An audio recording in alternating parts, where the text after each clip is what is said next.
Justin Bieber, naka-follow kay Andrea Brillantes sa Instagram. Ang Hollywood pop superstar, na isa sa most followed sa IG, ay may 274 na milyong followers sa Instagram at 853 lang fina-follow ng sikat na Canadian singer-songwriter.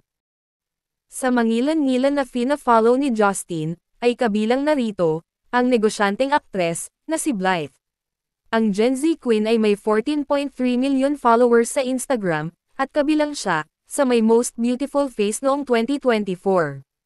Iba talaga ang kamandag ni Blythe, at pati si Justin ay napa-follow sa kanya. Komento ng isang netizen ay kabahan ka na Hailey.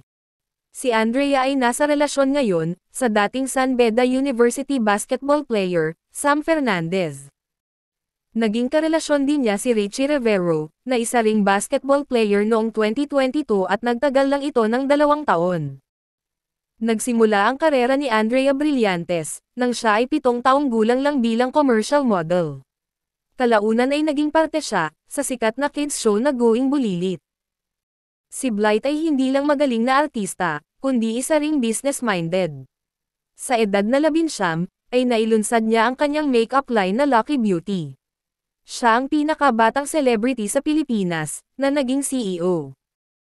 Isa din si Andrea sa most followed celebrity sa TikTok na may 21.3 million followers. Bilang isa sa tinitingalang artista sa kanyang henerasyon, ilan sa kanyang brand endorsements ay H&M at Beautyderm. Sa tingin ninyo, ano kaya ang dahilan, kung bakit napa-follow ang Hollywood pop superstar sa Gen Z Queen ng bansa? Comment down below.